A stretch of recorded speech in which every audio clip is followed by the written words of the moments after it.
Kalau saya nak cerita tentang kisah Nabi romantik-romantik tu banyak, saya pun dah tanda. Tetapi kisah-kisah Nabi yang mana menghiburkan hati kita dan sebagainya, kita dah selalu dengar. Jadi malam ini lebih kepada muhasabah ya. Muhasabah sejauh mana benda-benda yang betul-betul akan ditanya di akhirat kelak ataupun di dalam kubur. Tapi sebagai penutup, nak tutup dah ni kan 15 minit ni, Masya Allah. Bahagia yang sebenar dalam rumah tangga ialah apabila kita redha kepada setiap ketetapan Allah Subhanahu Wa Taala. Apabila kita redha dengan setiap keputusan ataupun pemberian daripada Allah.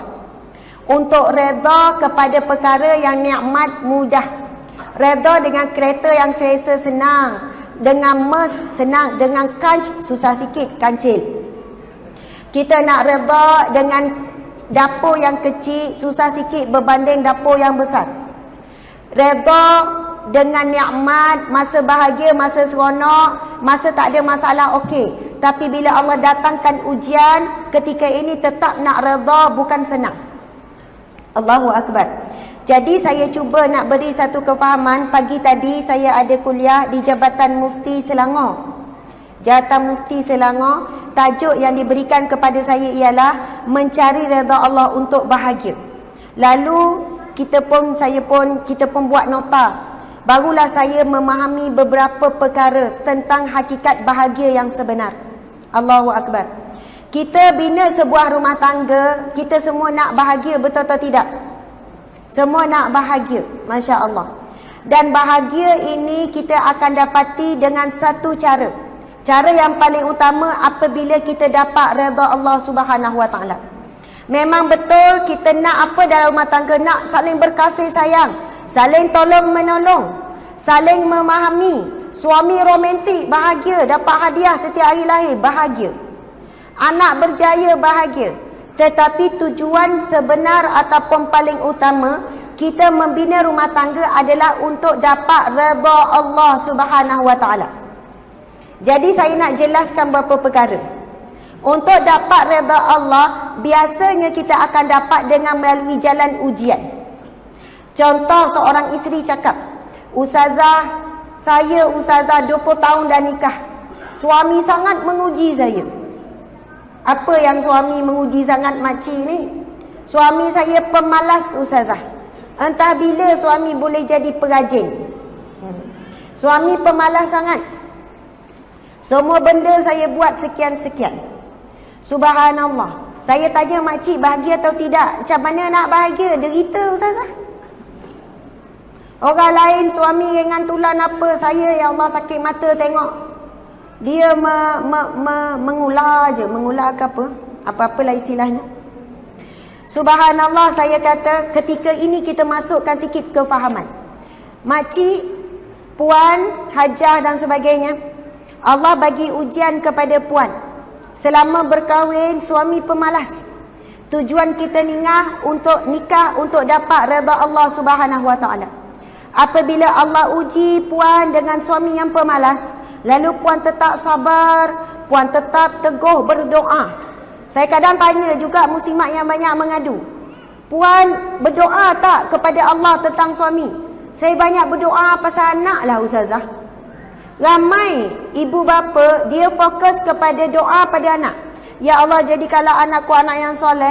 Antara doa yang sangat mulia, isteri doakan suami, suami doakan isteri. Ya Allah, jadikanlah suamiku suami yang soleh, suami yang romantik. Jadikanlah suamiku suami yang taat kepada perintahmu, suami yang memimpin kami ke syurgamu. Ya Allah, jagalah suamiku selamat pergi kerja, selamat pulang. Ya Allah, berilah dalam hati suamiku sifat kasih sayang kepadaku, menghargaiku dan sebagainya. Sebab apa? Bila dah kahwin ada anak, lupa nak berdoa kepada pasangan. Suami pula doa kepada isteri, ya Allah, berikanlah syurga kepada isteriku, ya Allah. Jadikanlah dia ketua bidadari, ya Allah. Saya nak, ya Allah, dia juga isteriku. Boring tak boring, dialah, ya Allah.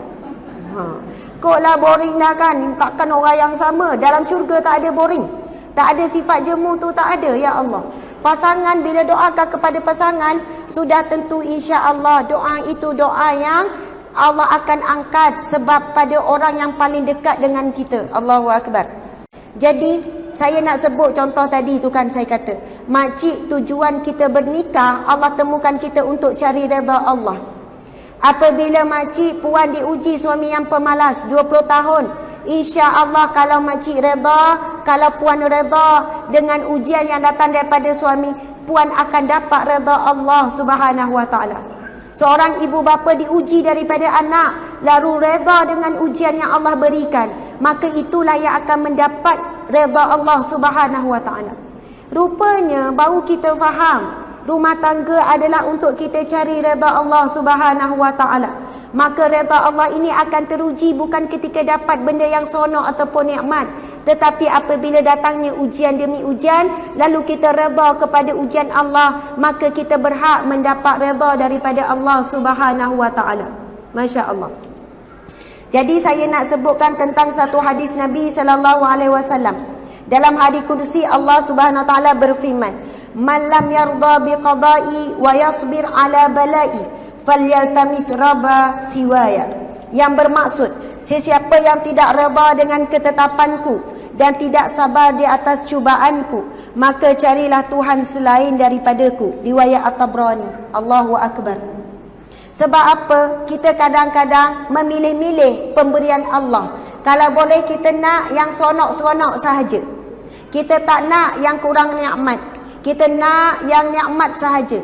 Jadi Allah kata, sekiranya kamu tidak redha tentang ketetapanku, kamu tidak redha akan pemberian, akan ujianku, maka carilah Tuhan selain daripadaku. Allahu Akbar. Kerana yang memberi nikmat dan memberi ujian adalah daripada Tuhan yang sama. Maka sekiranya kita tidak mampu untuk menerima ujian Allah, kita tidak mahu, kita marah dengan ujian Allah, kita takut Allah juga marah kepada kita. Di sana Imam Ibnu Athaillah berkata, redha adalah pandangan hati terhadap pilihan Allah yang kekal untuk hambanya, iaitu menjauhkan diri daripada marah ke atas ketetapan Allah Subhanahu wa taala. Para muslimin muslimat yang dirahmati Allah sekalian, mari kita hayati satu firman Allah di dalam Al-Quran surah Al-Fajr ayat 27 ke 30 sehingga 30. A'udzubillahi minasyaitanirrajim. Ya ayyatuhan nafsul mutmainnah, irji'i ila rabbiki radiyatan mardiyah, fadkhuli fi ibadi wadkhuli jannati. Sadaqallahul azim. Yang bermaksud, mudah-mudahan para muslimin muslimat sekalian, kitalah yang akan diseru dengan panggilan ini. Kita semua yang berada di sini, ibu bapa kita, adik-beradik kita, sahabat-sahabat kita, kita akan diseru di hari kiamat kelak, di padang mahsyar kelak, ataupun saat kita mati kelak dengan seruan seumpama ini, iaitu ya ayyatuhan nafsul mutmainnah, wahai jiwa-jiwa yang tenang, irji'i ila rabbiki radiyatan mardiyah, kembalilah ataupun masuklah ila rabbiki radiyatan mardiyah, kepada Tuhanmu dengan redha dan diredai.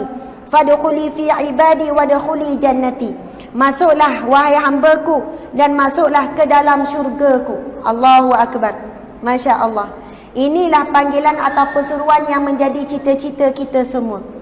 Muslimin muslimat yang dirahmati Allah Subhanahu wa taala, keluarga yang Allah kurniakan kepada kita, rupanya Allah nak berikan redha-Nya kepada kita, tetapi melalui jalan-jalan yang Allah kehendaki, bukan melalui jalan yang kita impikan.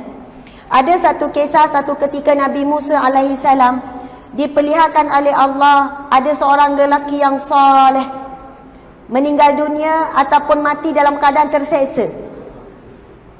Nabi Musa alaihi salam diberi gelaran sebagai apa? Musa kalamullah, iaitu sentiasa selalu berbicara dengan Allah, banyak kali berbicara dengan Allah. Satu ketika ada seorang lelaki mati dalam keadaan terseksa, iaitu diserang oleh binatang yang buas, lalu perut dirobek-robek. Lalu Nabi Musa alaihi salam bertanya kepada Allah, ya Allah, kenapa orang baik-baik, kenapa orang soleh selalu diuji berat-berat? Kenapa ujiannya sangat berat? Kenapa mati dalam keadaan terseksa begitu? Lalu Allah menjawab kepada Nabi Musa alaihi salam, innahu sa'alani darajah walam yabluha bi'amalih. Allahu Akbar. Allah menjawab, sesungguhnya dia meminta aku satu darjat kedudukan, tetapi amal solehnya tidak menyampaikannya kepada kedudukan yang dia minta. lalu aku berikan dia ujian. Maka daripada ujian tersebut menyampaikan kepada darjat yang dia minta. Kita minta apa daripada Allah? Allahumma ja'alna min ahlil jannah. Ya Allah, berikanlah aku di kalangan ahli syurga itu darjat yang paling tinggi. Apabila Allah melihat kita solat sangat kurang, sedekah sangat kurang, bangun malam pun kurang, bangun malam pun hujung-hujung malam sahaja, zikir pun kurang dan sebagainya, tetapi kerana kita minta dengan Allah menjadi ahli syurga, lalu Allah benar-benar mau berikan kita syurga, Allah lihat amal soleh kita sangat kurang, lalu Allah akan berikan ujian demi ujian. Sebab itu kadang-kadang tanya pada diri kita nak masuk syurga Allah melalui amal soleh ataupun melalui jalan ujian? Siapa yang tak kuat untuk melalui jalan ujian, perbanyakkanlah amal soleh. Kalau kita tak kuat amal soleh, Allah tetap nak menjawab doa kita, nak makbulkan doa kita, maka ujian demi ujian yang kita akan tempuh. Masya Allah, Allahu Akbar.